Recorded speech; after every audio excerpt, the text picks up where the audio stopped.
This is Littleborough and we're on the Rochdale Canal, and this is day 2 of our walk along the canal.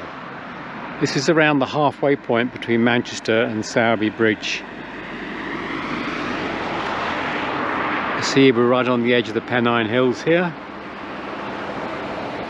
and this is the way we'll be walking this morning.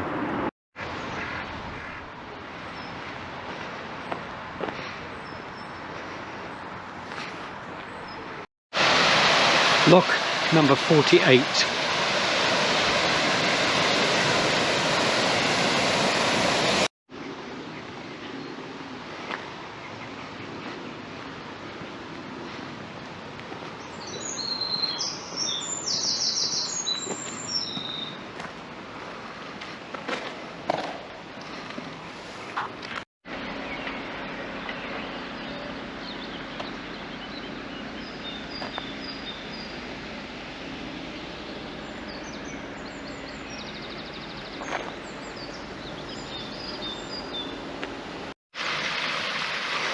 One mile in now, and we're just passing Green Vale Mill, erected in 1940 and extended 1950.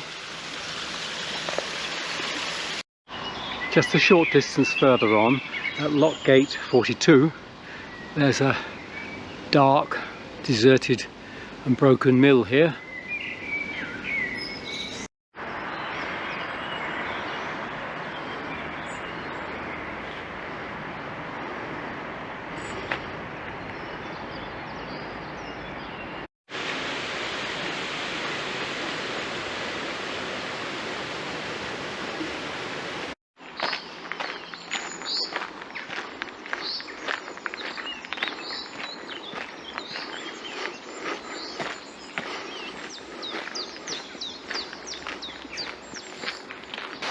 .7 miles out of Littleborough, and this is the summit of the Rochdale Canal.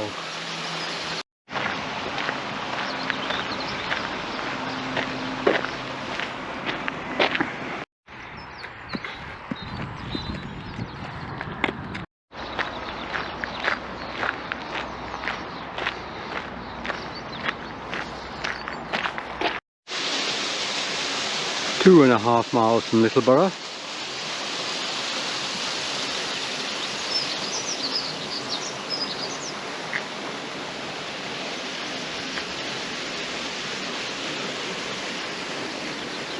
And that's the way we've just come.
Just 4 miles from Littleborough, and this is marked as Walsden. Lock number 28. 4 3/4 miles from the start at Littleborough. The canal path has now crossed a fairly busy road and has switched to the right bank. Here the railway is passing over a Victorian viaduct.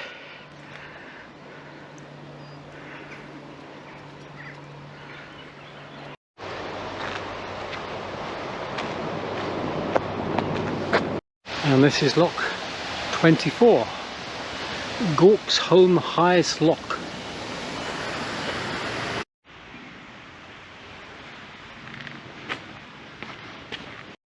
5 mile mark, just below Lock 22.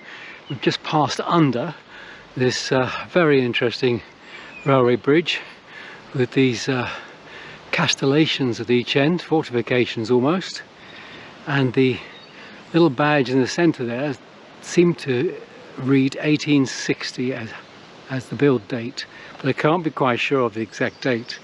Got a couple of stone built arches here, and I've just watched a train pass over it, so still very much in use.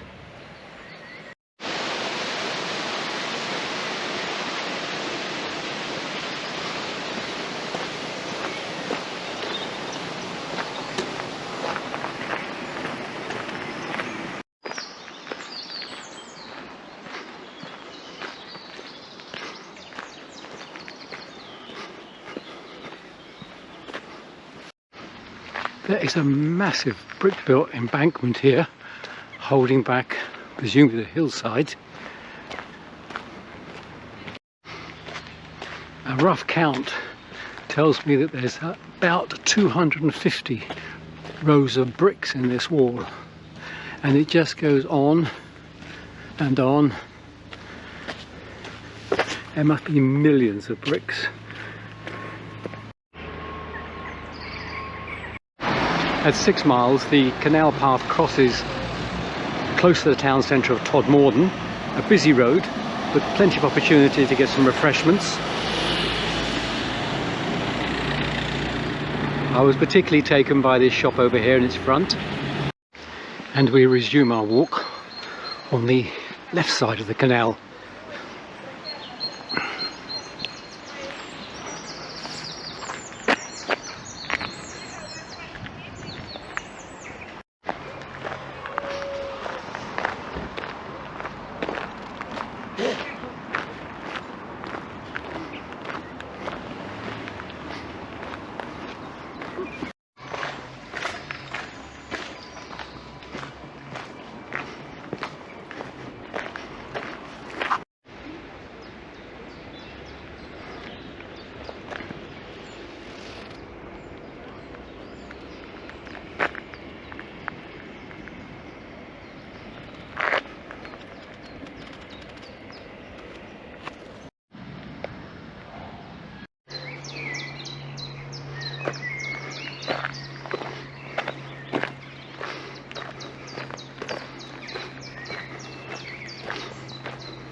In this part of the canal, the water is very low, giving some problems to the boats moored alongside.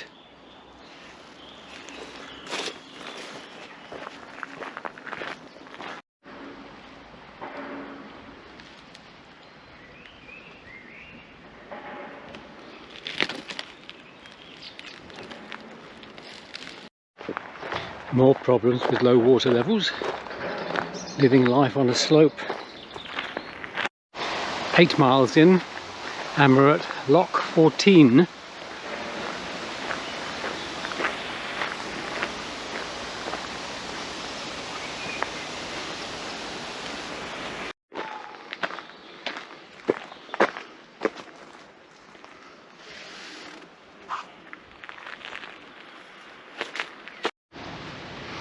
Well, over the 2 days I've been walking this canal and the 23 miles, this is the first boat I've actually seen moving on the canal. So I'm recording it for posterity.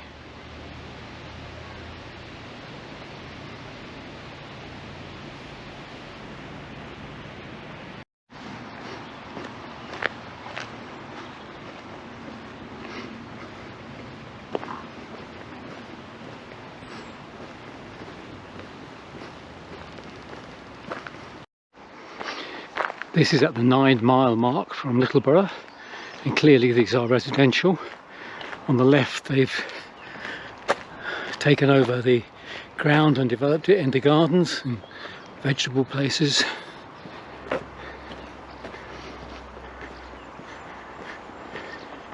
Really got a very permanent feel about it.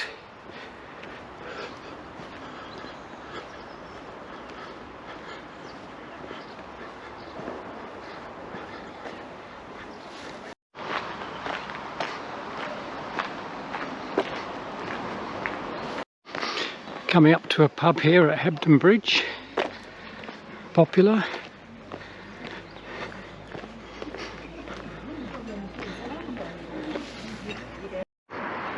Stubbings Wharf. Just coming up to the 10-mile mark, Hebden Bridge, and an impressive chimney directly ahead. Houses with the washing line spread between the fronts.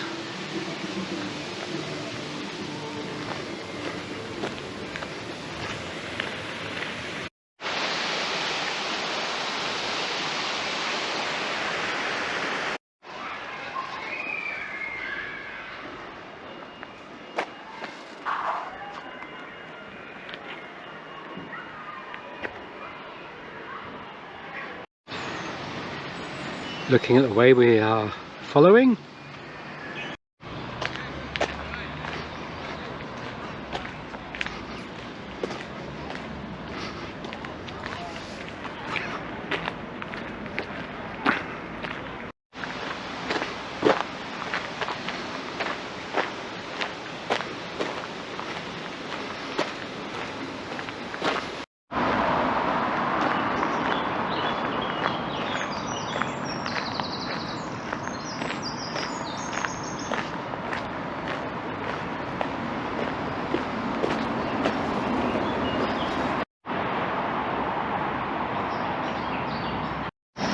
At 11 miles from Littleborough, we come across a tunnel, particularly uninviting, as it seems to have a turn, a corner in it, to the left.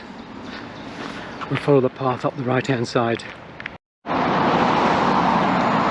yards further on, we rejoin the canal on the other side of this road.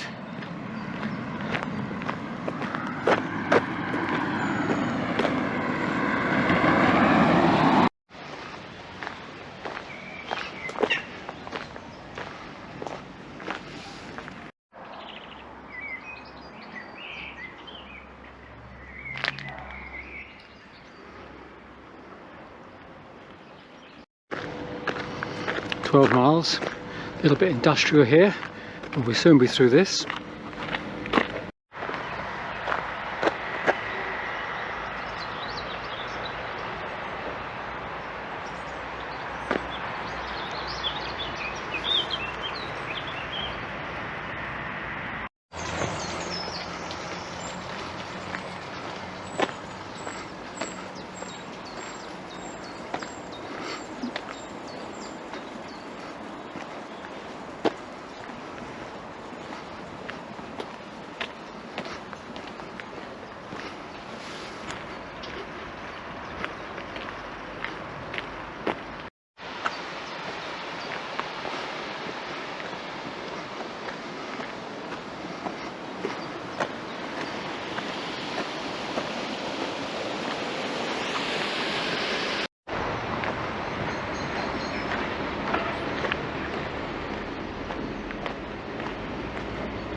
We're within the last mile now, and this is the beginnings of Sowerby Bridge, and shortly we'll come to where the canal, the Rochdale Canal, ends.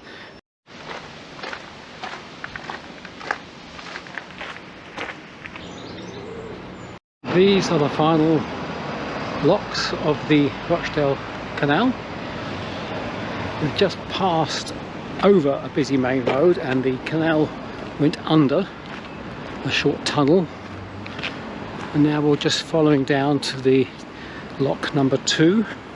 This is the view from the end of lock number 2 looking down towards lock number 1, and there's just 2 boats coming out of lock number 1.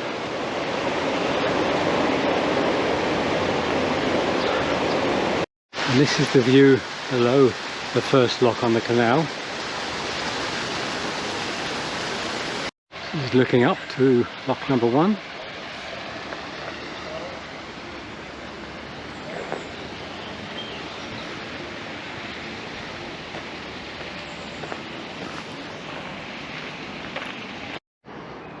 And this is Sowerby Bridge Wharf, just below lock number 1.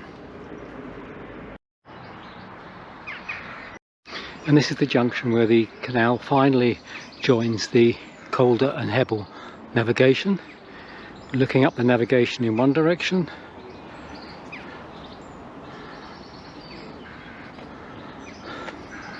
and we're looking down it towards Wakefield, 21 miles. And I'll leave you with these pictures of where the canal ends in Sowerby Bridge. It's been a very interesting walk, both the first half up to Littleborough and the second half today, 16 miles each half, and I can thoroughly recommend it as the most interesting canal to walk. Till next time.